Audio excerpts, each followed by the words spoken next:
Final case set for argument is Greenville School Boards, Board of Education, I should say, versus Summer County Board of Revision. It's 129-196. Both sides are represented by counsel this morning. Each of you will have 15 minutes to present your case. The appellant may reserve up to 5 minutes for rebuttal. If you're going to do that, let me know. Also, you can keep track of the time on the wall. The court has read the briefs in this matter, and we are ready to proceed if you are, counsel.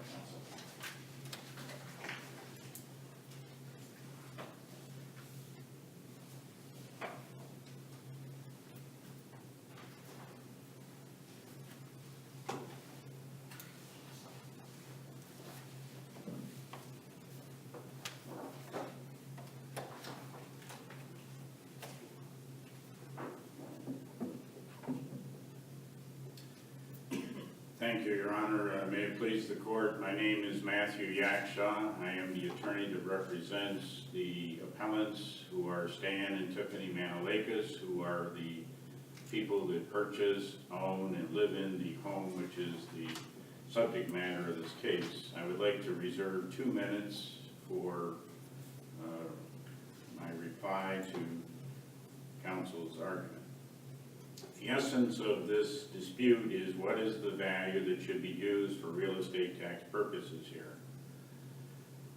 About 1.5 years ago, we had a hearing just down the road here before the Summit County Board of Revision, which took testimony and reviewed all of the exhibits in this case and came to the determination that the auction sales price by which Mr. and Mrs. Manolakis purchased the property is the right price to use, the right value to use.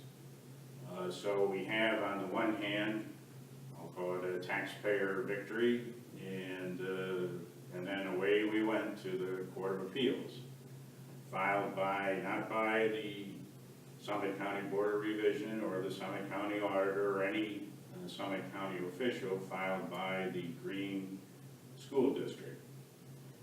Now, when the case went down to the Ohio Board of Tax Appeals, which I'll refer to as the BTA, they came out with a decision saying that there was a forced sale in this case, and I want to precisely address that very subject, because that's really what the case turns on.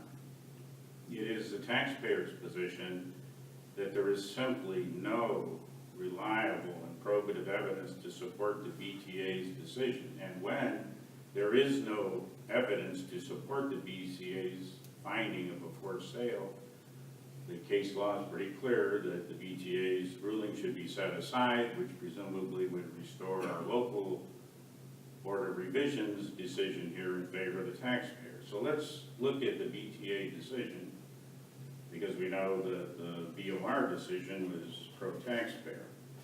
The key is on page 3 in the second full paragraph, and that's where they say that this was a forced sale, and that there is little evidence about the marketing of the property and no evidence of multiple offers to property, and no evidence about whether the auction was a reserve auction by which the seller could reject offers. So they said no evidence. Well, that does not correctly state the record in this case.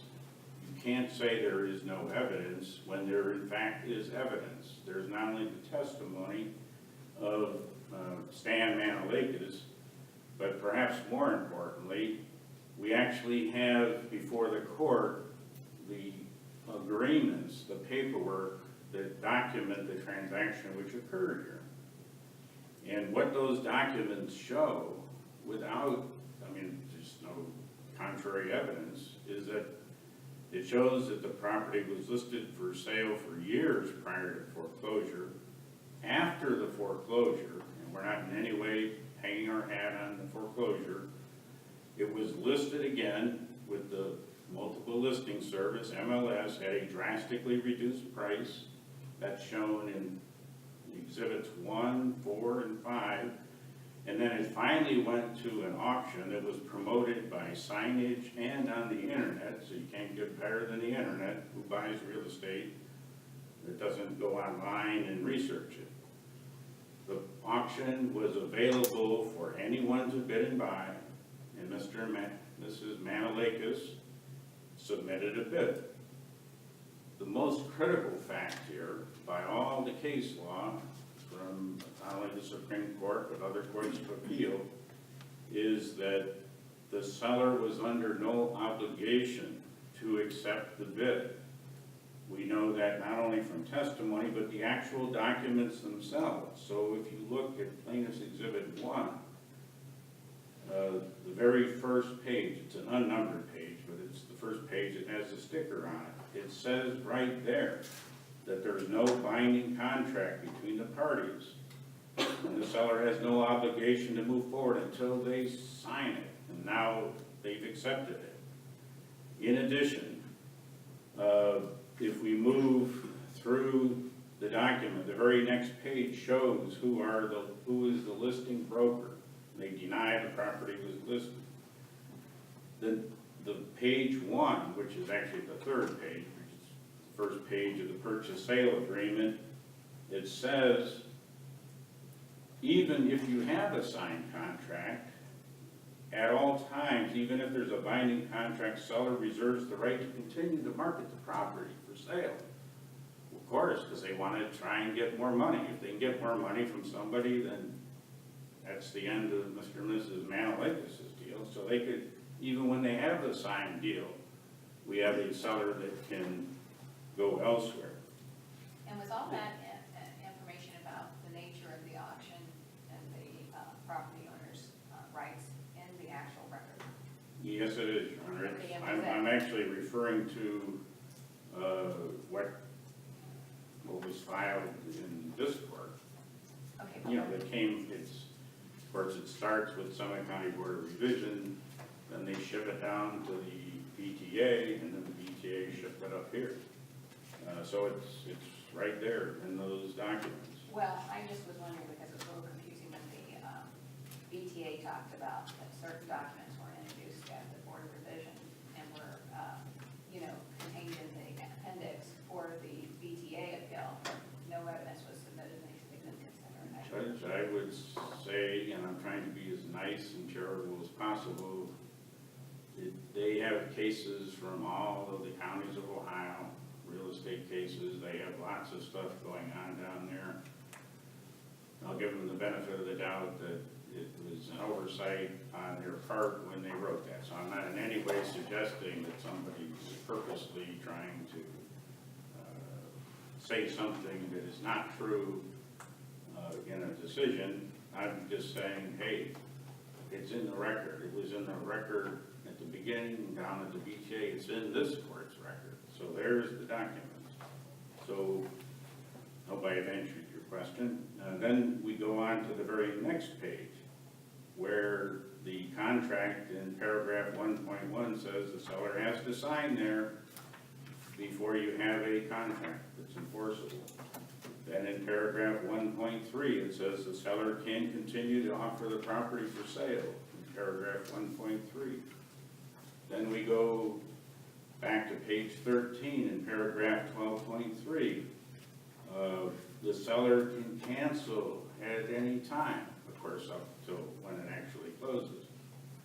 So we have, then later in the contract, they refer to how all the marketing information is not guaranteed, more broker information. We have information about the commissions paid to the brokers, and we have exhibits that show the listing price. Any appraisals on the property? No, Your Honor, but because it's a sale, the case law, as decided by the Ohio Supreme Court, says if you have a recent sale, then you're not even allowed to put in an appraisal. But the answer to your question is no.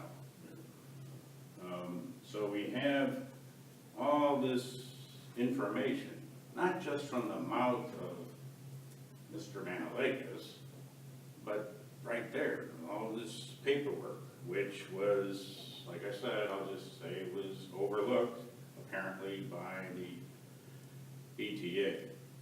Case after case, which I have set forth in the 2 briefs we filed here, shows that if the seller is acting voluntarily, if they have a right to reject or a right to cancel, and they don't exercise it. That's like the end of the story. So in the cases that are being principally relied upon by my opponent, an expert or a capable attorney, but in those cases, we have absolute auctions, or auctions where you can't back out, you can't cancel, you're forced to accept whatever that highest bid is. That doesn't affect this case, where they could have walked on this honestly right up until the moment that the property closed. So, Is there a presumption, are you saying that this is a type of auction sale that the presumption doesn't apply to, the statutory presumption that a auction sale is a forced sale? Or am I misstating that? well, there's a statutory Presumption that a forced... presumption. Oh, go ahead. I'm sorry. And then what the Ohio Supreme Court has said is you are allowed to overcome the statutory presumption if you have evidence that this was not a forced sale. So are you arguing that the presumption was rebutted, or are you arguing that the presumption doesn't apply in this particular situation? I'm arguing both, Your Honor. So it doesn't apply, and then if it does apply, well, then we carry the day with our paperwork. So if we look at the cases where somebody did have a right to not accept the bid out of auction or cancel or whatever, all of which exist in this case, case after case cited in my briefs say that meets all the Walters elements, which is the seminal Ohio Supreme Court case, that it's voluntary without compulsion and duress in the open market, parties acting in their self-interest. So we have all of the elements in place, and the decision by the BTA is simply not reasonable or lawful given the state of this record. And so, you know, this court is going to have to decide some administrative body is wrong. Is it the folks, you know, half a mile down the road who looked at this, and they looked at the doc, I was right there, they went through everything, and you can't get anything past those folks at the Board of Revision, and they said, boy, this is the ruling should be in favor of the taxpayers. Or are you going to rule for the folks down in Columbus, the BTA, when it's clear that their own decision shows that they neglected or failed to see in the record that this case falls within the 4 squares of all these Supreme Court cases. With that, I'll save the rest of my time. All right, we'll have 2 minutes and 36 seconds for rebuttal.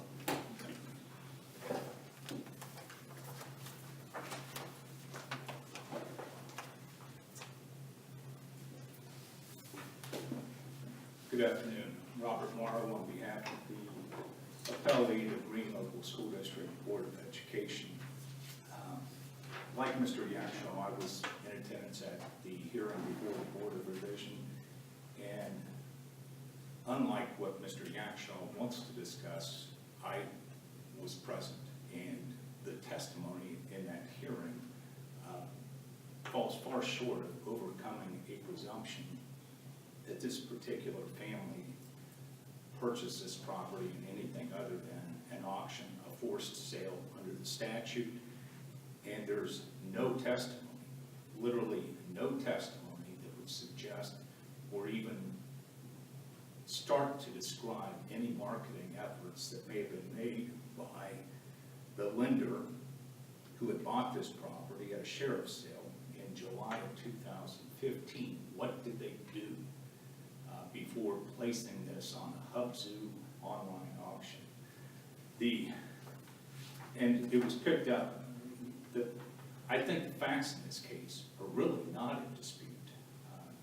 And I believe the Board of Tax Appeals decision picks up on the facts, picks up and applies the law correctly that is in place in Ohio, and made the only decision that could be made in this particular case. 5713.04 specifically provides that the sale price for which real property would sell at auction or forced sale shall not be taken as the criterion of its value. That statute is still in place. It has not been modified. The Supreme Court has taken some efforts to try and show how a property owner, and what the Supreme Court has done in the Olentangy case, and a little bit of discussion in the Schwartz case, is they've set forth the presumptions. A sale of property in Ohio is generally afforded a presumption of validity. However, the statute in this particular case overcomes that because this is a sale. It's a bank sale. It's a bank sale following a foreclosure sale. And it gives the property owner, after we have presented the evidence that this fits the definition of 5713.04, it allows the property owner to overcome that presumption by presenting evidence that would show this is an open market arm's length sale transaction. In this case, Mr. Manolakis was the only party that testified. And Mr. Manolakis testified his wife saw a sign in the yard that an auction was going to take place less than a week before the deadline for the auction. Mr. Manolakis testified he looked online to see details of how to submit a bid. He submitted a bid. At the time that he submitted a bid, he had no idea whether the property had been marketed previously. He had no idea whether there were other bidders that were participating in the sale. He had not looked inside the property, and he admitted he had never been on the Hubzu website that he accessed as a result of this one sign in the yard to see any other properties in question. They made a bid, and his testimony is that after making the bid, in some fashion, and it wasn't clear exactly how, he realized that they apparently were the only bidder. One party bidding on an online auction to buy a property from a bank that had foreclosed on the property less than 3 months earlier. No other evidence, no other testimony is in the record that would show what Wells Fargo or the lending institution that actually signed this contract after the bid was made, what they had done to try and market the property. Like many banks, they don't want a portfolio of residential houses through the wintertime season. This would seem to fit that scenario exactly. The testimony is clearly lacking to the extent that the property owner is placed with the burden under the Olentangy case to overcome the presumption that a forced auction sale is not arm's length in nature and shall not be considered a criterion of value. The facts, as we said, we believe are very clear now. There is some confusion as to what exhibits are in the record and what are not. My file reflects that there were 4 exhibits presented to the Board of Revision. First 3 documents were transactional type documents that were entered into after the bid was made. Some documents that were submitted to the Manolakis to complete the offer and the purchase agreement. The 4th document, which was printed and presented to Mr. Manolakis by counsel for the appellants at the Board of Revision hearing, was a 1-page MLS document that Mr. Manolakis testified he had never seen, did not rely upon, and could not acknowledge whether any of the information on that document was accurate or not. We objected at the Board of Revision level as to the admissibility of that document. We objected at the Board of Tax Appeals level as to the admissibility of that document. That document, in fact, even looking at it, doesn't demonstrate what efforts were made by the lender. It's a printout 2 years after the sale that just confirms the property was sold. It doesn't tell us much else. And that document should be given no consideration. It was never admitted, it wasn't authenticated, and while Mr. Yakshaw wants to continue to elaborate on that document in its briefs, it's simply not before this court. I would ask the court, the issue really is slight burden to show a sale occurred, burden placed upon the school district or other party to show that this is an auction or forced sale, and then the resulting, and it's referred to several times in the Supreme Court decisions, the much heavier burden placed upon the property owner or the proponent of a sale to overcome the presumption of 5713.04. And that's where we are. This isn't a case where the Board of Tax Appeals misapplied the law. On page 3 of their decision, they walk right down through the presumption levels. They describe what the presumptions that were placed on each of these parties, and they made a factual determination that the evidence in this case was insufficient to overcome the presumption that was ultimately placed upon the appellant, the property owner in this case. Well, maybe I'm misunderstanding his argument, but the property owner here seems to be saying too that even though there's that provision by statute that says an auction, that this really truly wasn't an auction because of the reserves that were left to the bank and so forth that was making the sale and all the conditions and provisos. We don't know what the conditions are other than what the documents that were signed after the date that the offer was made. What we do know, it's an online auction, and it had provisions that were provided to the property owner after the fact, after the bid was made, that were potentially favorable to the bank, but never exercised. And so we do, I think we still have an auction sale, and it doesn't have to be an absolute auction where a bank or a third party or any seller is forced to obtain or to accept the offer in order to qualify as an auction or forced sale. It just happens in this case that we have what we now understand from the testimony of Mr. Manolakis is he's the only bidder. There's nobody else that had expressed interest or had made a bid on this property, and we don't know what the lender did during the less than 3-month period between the time it paid $830,000 to buy it at a sheriff's sale and when they disposed of the property by contract or at an auction bid less than 3 months later. Well, counsel, we keep using auction and forced sale almost as if those two things are exactly the same. Is that where the presumption comes from, that you're going to presume that an auction is a forced sale unless that presumption can be rebutted that it wasn't a forced sale? The statute refers to auction or forced sale. I think an auction is defined statutorily as a forced sale unless the proponent of the sale can overcome that presumption that it's not arm's length in nature. So I didn't create the statute. I'm just citing what it says. I understand that. I don't mean to impute any sort of conflation on your part of those two words, but if I'm looking to why the presumption's in place, and one side is arguing the presumption doesn't apply to this online sale because of why the presumption exists in the first place. I would disagree with my opponent's analysis of that issue. I think an online auction is defined statutorily as a sale that causes this rebuttable presumption issue that we've discussed, and it doesn't.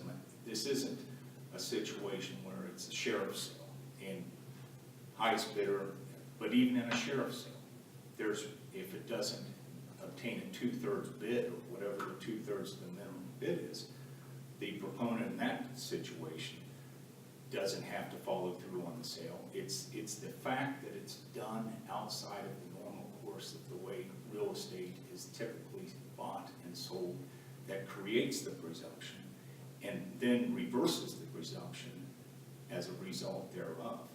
And the Manolakis, they had the opportunity. Nobody was called to testify from the lender. Nobody from the brokerage firm that shows up for the first time on the contracts after the bid had been submitted testified. We know nothing other than sheriff's sale in July of 2015, followed by an online auction in the late September, first week of October of 2015. Are any of those marketing attempts prior to the foreclosure by the owners, prior to foreclosure, one in the record? And if they are they relevant to this issue of the valuation is higher than? Well, I think in response to your question, the only evidence in the record about prior efforts from the true owners of the property, not the bank, but the true owners of the property, were 2 or 3 years earlier. They were aware the property had been listed in the $1,700,000 range, I believe was the figure, maybe even $1,800,000 range. That's the only evidence of the efforts taken by the prior owners before they're pushed into foreclosure. We know nothing about what the bank may or may not have done, and in fact, the record is void of that, or any testimony in that regard, or any documents that would suggest what they did do. There was also discussion about the people right down the street, the Board of Revision. It was a 2-1 decision, and if you listen to the decision, the individual who dissented made a very specific comment. He said that this was a sheriff's sale followed by a bank sale, and he was also concerned that the Manolakis, within a year of purchasing the property, put the same property that they say is worth $836,000, because that's what they paid it at an auction sale. They're marketing the property for more than double that amount. That is in the record. Mr. Manolakis confirmed they did place the property on the market without making any substantial improvements, less than a year after their purchase, trying to sell it for $1 million profit. I think that's evidence that perhaps suggests what the result in this case really should be. And the real issue, though, is the Board of Tax Appeals followed the law, analyzed the facts, listened to the testimony, and developed a factual decision, determination that this did not qualify as an arm's length sale, and therefore the presumptions followed the rationale they had.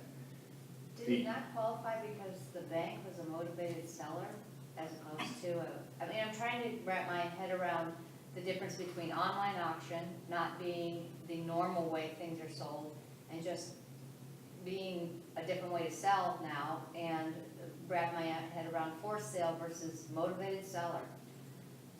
I think what is a motivated seller, we have no information about what motivations this seller had other than they're wanting to dispose of the property within a very short time frame at a figure that is, from all indications of what the new owners and the prior owners were trying to market this property for, less than 50 cents on the dollar.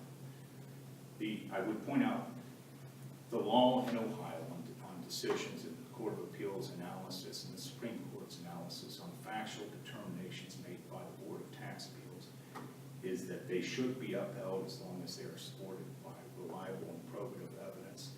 We believe that decision and the factual determinations here meet that standard. Legal issues, it's de novo review. I don't think there are really legal issues. This is a factual issue. Everybody knows what the law, what the presumptions are. It was properly applied, and we believe the decision should be upheld. If there's any further questions, I'd be glad to respond. Thank you for your argument. Thank you. Counsel, you've got 2 minutes and 36 seconds for rebuttal.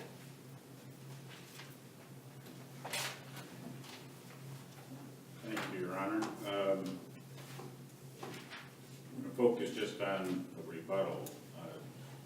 It is simply not the case that the record doesn't show about the prior marketing efforts. The Manolakises were familiar with this property for several years prior to them purchasing it.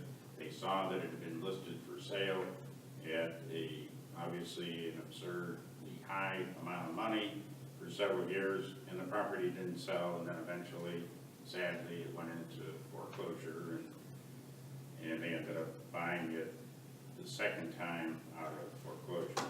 Counsel, why was it an absurdly high inflated value when your clients tried to sell for in excess of that within a year of them purchasing it? Your Honor, I would suggest to you that that was also absurdly high. In other words, nobody's coming and offering money. In the history of the case, the real property card shows it sold, the highest it ever sold for was what Mr. and Mrs. Manolakis paid for it. So yes, people can ask for the moon, but that doesn't, there is no case I'm aware of that says, oh, you look at listing prices and then that decides things. No, the court says, what did it transfer for? That's what matters. Doesn't matter what it was listed for. When counsel suggests, well, the bank didn't know what to do, well, that's their choice. The point is, they weren't forced to do anything. If they thought that was too low, they could have rejected the bid and held out for more money. They could have countered, who knows what they could have done. The fact is, they weren't forced to do anything. Stop and think. Does it sound reasonable that Mr. and Mrs. Manolakis would have any power to compel a bank like Wells Fargo Bank, I mean, or really any bank for that matter? It's just absurd that they would be forced to do anything. Do you agree with this burden shifting argument that they did not have any burden to show the property was worth 1.4 and it was the owner's property to show that there was an arm's length transaction? We had the burden before the Summit County Board of Revision to show that the property amount should be reduced, and those folks decided that we carried our burden with the testimony and with the exhibit. So we met our burden, Your Honor. Well, this is an appeal of the board, BTA, right? That is true. And we know from looking at the BTA decision that they completely failed to take into account the exhibits that were right there on the record that prove under all the case law that this is a voluntary sale within the meaning of Ohio Supreme Court precedent. Actually, you've used your time with that answer to the questions. Thank you Thank very you. much for your argument, both sides. The court will take the matter under advisement, issue its decision in due course.